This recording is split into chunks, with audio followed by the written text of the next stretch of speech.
El título de la conferencia es Estrés y ansiedad, cómo identificarlos y cómo manejarlos.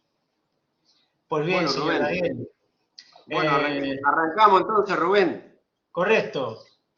Bueno, vos sabés que hay en realidad la palabra estrés y la palabra ansiedad, a partir del momento en que el síndrome general de adaptación, que es el nombre originario del síndrome del estrés, descrito por Hans Selye, el austrohúngaro, en 1936, eso, digamos, cuando se empezó a hablar más de estrés como palabra común y como disciplina o área médica, uno fue notando que los artículos científicos eran vicariantes la posibilidad de superponer la palabra ansiedad a estrés, porque son palabras parecidas. En realidad, para delimitar exactamente los dos términos que están absolutamente emparentados, pero si uno quisiera, para el gran público, a ver si coincidís, Rubén, el estrés como síndrome general de adaptación es la cantidad de síntomas y signos, tanto emocionales como físicos, que aparecen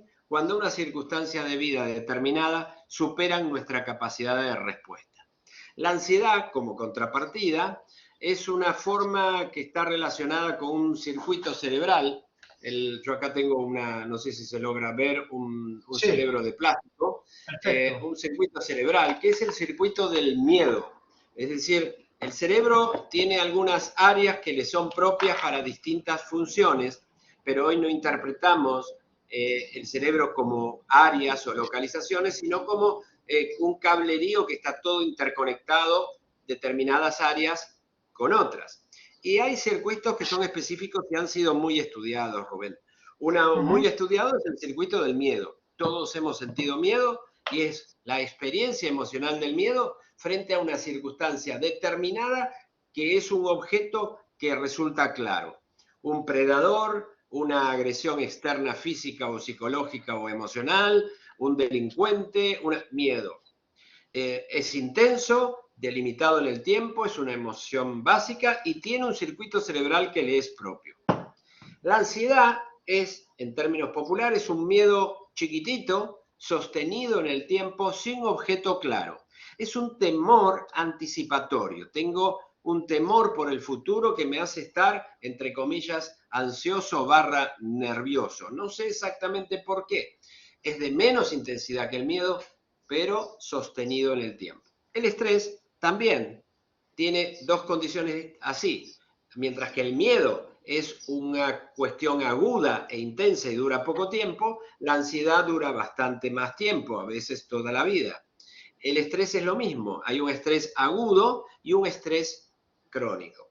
A mí me gusta relacionar la palabra estrés a la palabra sufrimiento. Si popularmente tuviéramos que decir qué es el estrés, creo que la palabra que más expresa la palabra estrés es sufrir. Es decir, es pasarla mal. No es trabajar mucho, ir, venir, subir, bajar, tener mucha actividad en un lado o en otro y la gente dice, uy, qué estrés debe tener con todo lo que se mueve.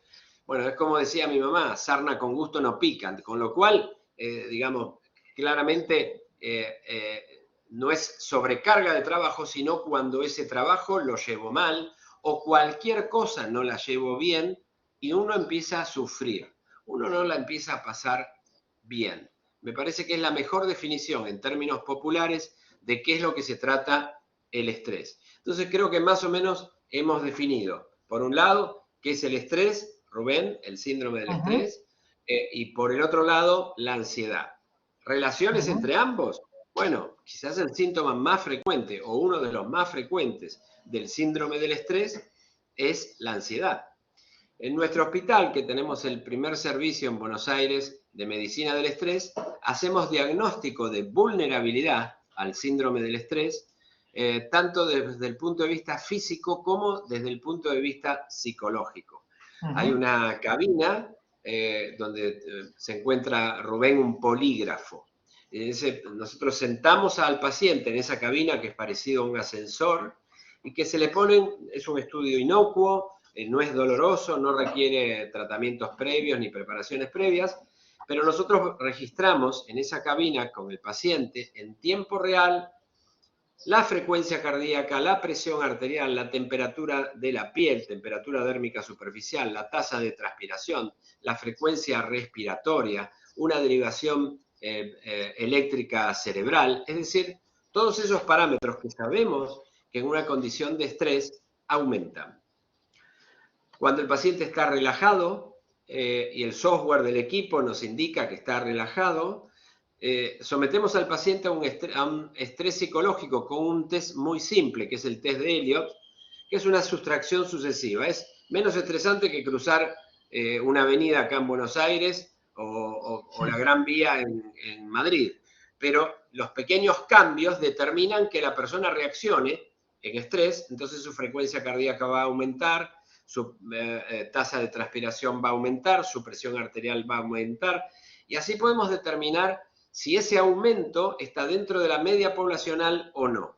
Nosotros le decimos a los pacientes, una vez que tenemos ese resultado, que estamos determinando en qué medida es un tano calentón, es decir, cuánto de la cabeza le pasa al cuerpo, con lo cual genera una deuda hipotecaria si uno tiene hiperreactividad física al estrés psicológico percibido.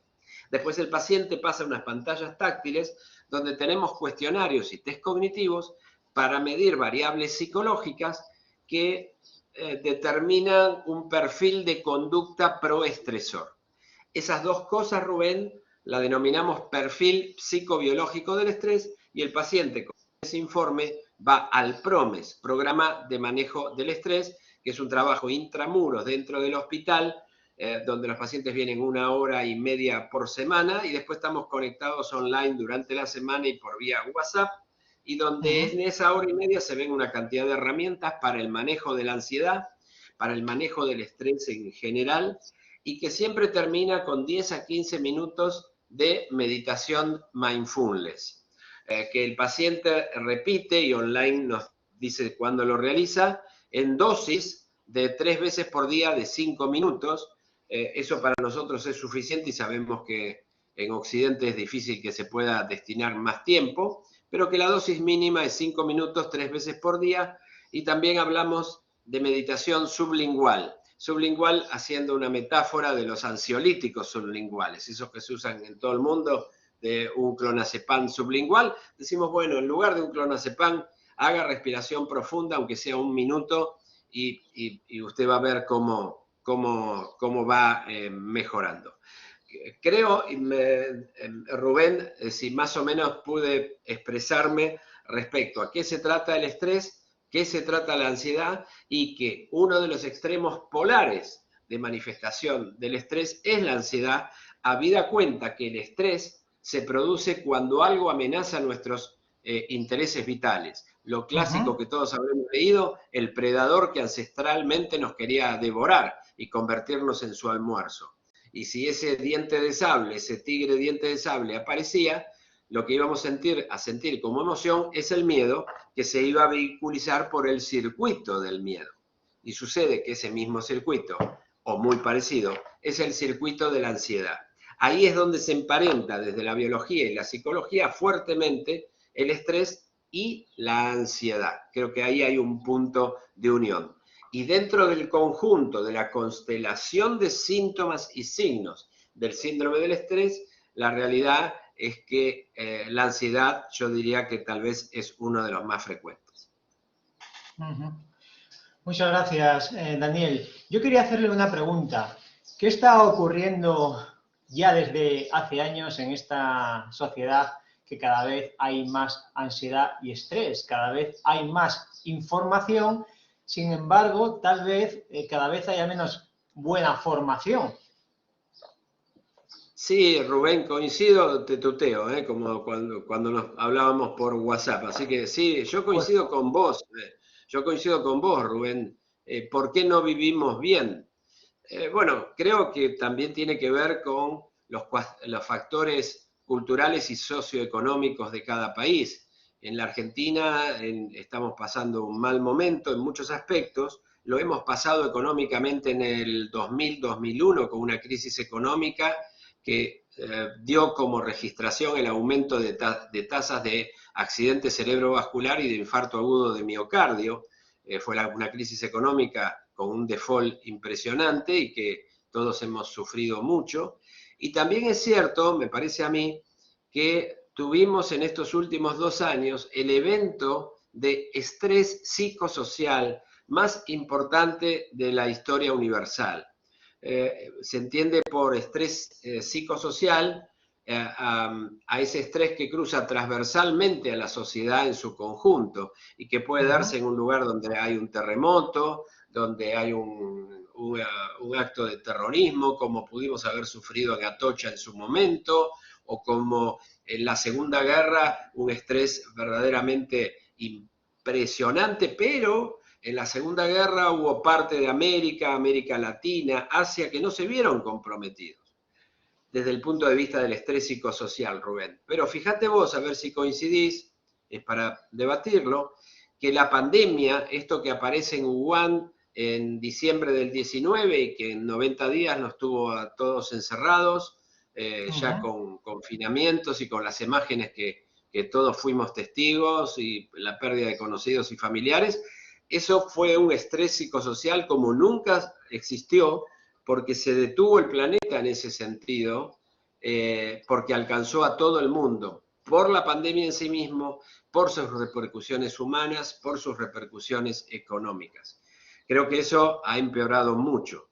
Pero sí me parece, cuando vos decís qué está pasando, yo siempre decimos, ¿no?, en el hospital que el paciente que uno tiene más cerca es uno mismo, ¿viste? O sea, uno trabaja, vos como fisiatra, como especialista en salud, uno es el paciente que tiene más cerca.